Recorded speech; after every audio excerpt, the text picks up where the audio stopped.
I remember like being in school, we did a dance to the song called Peaches and Cream. So I came home to show my dad the dance. He was so upset. So I just went into my room like, Mom's like, don't dance.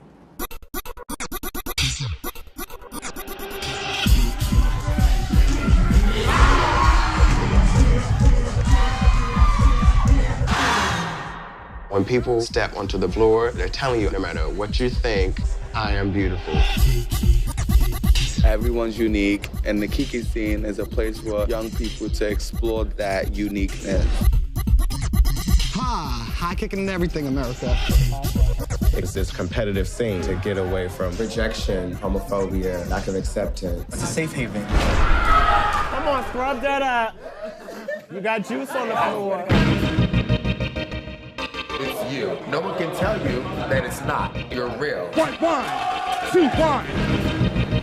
We have homelessness, we have disease, we target the most at-risk populations.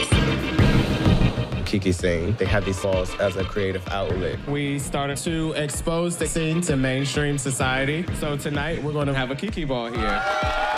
Our job is not done until all countries have ballroom. All LGBTQ people have a place to go vogue and slam their backs. The word is KIKI. KIKI. Give it to me. Give it to me. Give it to me, KIKI.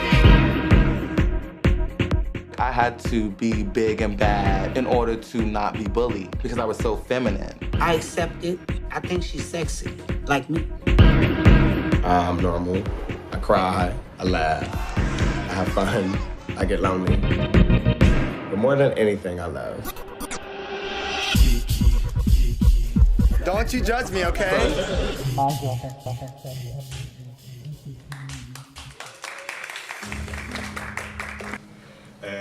Vou começar com uma pergunta que eu acho que passa pelo mais as minhas dúvidas, que é em relação ao surgimento da cena KIKI, porque a cena Ballroom surge há décadas atrás, com as questões específicas daquela época, e a cena KIKI surge num outro momento, mais recente também.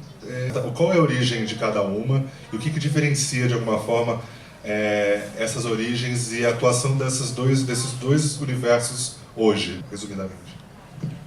Yeah, so I guess, so this is going to be repetitive for some folks who were in my workshop earlier, but I have to go down a bit of a timeline for it to make sense. And so in the late 1800s, where there was still slavery in the U.S., there was a competitive dance that happened on plantations that slaves did called a cakewalk. And there's a bunch of videos that you can find on YouTube of it. And initially it started as this dance that slaves did to mock their white owners. Eventually they got caught, and then it became this actual competition where they would get cakes, right, for winning the competitions. And so we fast forward a bit, slavery ends, the Great Migration happens, and we have folks who are former slaves and children of slaves that are traveling from the South to major cities in the North and bringing that culture like the cakewalk and other Black and Southern cultures with them. And so we think about the 1920s and 30s, Black and brown created culture known as the Harlem Renaissance, where queer folks that are Black and brown in Harlem in resistance to transphobia and homophobia from the Black church create this space called the Harlem Drag Balls and the Harlem Drag Ball Circuit. And so some of those categories are not in today's language appropriate, but there are categories like loveliest female male, and the cakewalk was a category, and there was a number of other categories. And so the same way that our traditions from the South spread and expanded into Chicago and into New York and then down and through the country, the Harlem Drag Ball scene did the same, right? So it started in the 20s and 30s, and through the 40s and 50s spread back downward.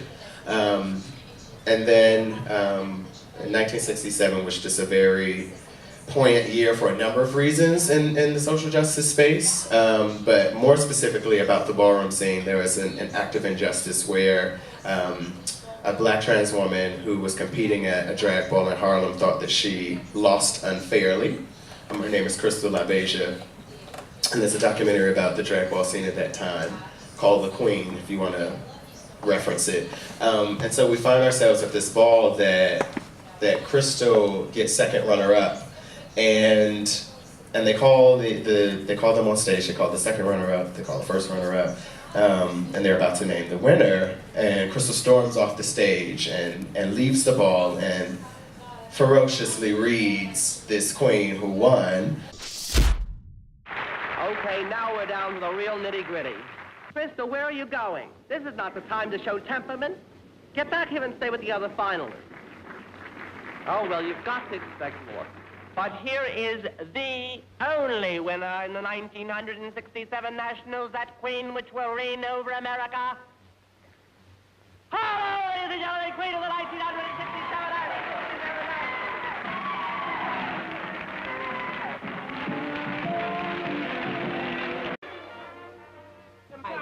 Look at Harlow's outfit. That is great. Don't bother her. Don't bother her. It's not Harlow's fault.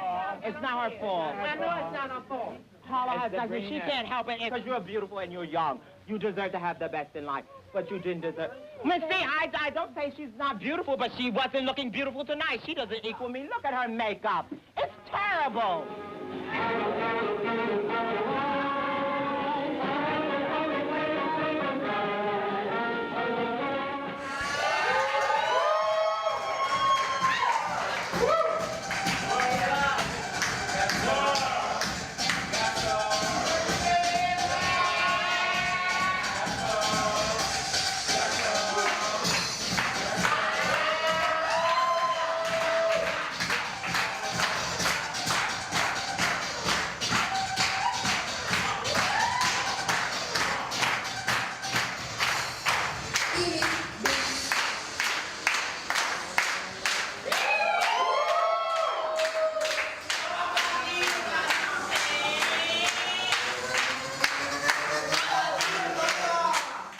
Você comentou a construção do documentário que você não sabia exatamente o que ia ser, que poderiam ter outros formatos, mas provavelmente o documentário gerou muitas comparações com Paris is Burning, que é um documentário que ganhou uma amplitude mundial, que ele, de certa forma, ele levou esse conhecimento da cena ballroom para boa parte do mundo.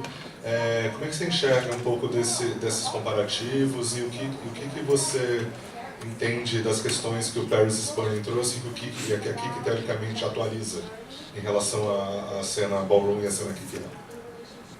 Yeah, so Paris is Burning has been noted as one of the greatest documentaries of all time. It's also the first feature-length documentary about the house and ballroom scene and a very important piece of our history. We also know that Paris is Burning was made by a white person.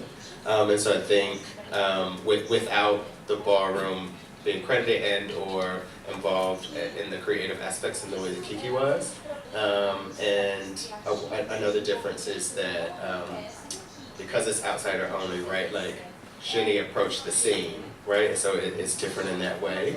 And so again, to your point earlier, I made note that initially we didn't know that it would be a feature-length film. We vaguely knew that we wanted it to be a video project specifically because people respond to video, right? And it helps tell a story very clearly if done well. And so we met for 3 months, and then that March we started filming. I would say by the end of that summer we were like, oh, okay, this is going to be a big thing. It's going to be a big project. It could be it definitely could be a short, but maybe we should just go for it, right? And like make this a feature. And Sarah and I decided that the only way to do that meaningfully and right would be to collaborate, right? And so in the US there's this, I mean the phrase is global now, but it comes from the disability rights movement, and it's not about us without us, right? And so if we were gonna like follow this mantra and really make a collaborative project with the community, that I needed to come on as a co-writer, right, to actually tell the story from our perspective. And I think it's important to note that we intentionally have this like insider and outsider perspective, which is kind of the biggest difference between Paris is Burning and KIKI. Another difference is that it's simply not the same time, right? That was the 80s, and this is a long time later. Like our film came out, I think at the anniversary, the 25th anniversary, right? So literally a lifetime later. And so the scene is different. The language we use is different. The culture is different. There's categories that didn't even exist then and categories that don't exist anymore. And so I think all of those things are important to note. Same thing, 5, 6, 5, 6, 7, and 1, 2, 3, 4, 5 and 6, 7 and 8. 1, 2, 3, 4. Cross, step, and turn. 1, 2, 3, 4, 5, 6, 7 and 8. Pose. That's cool.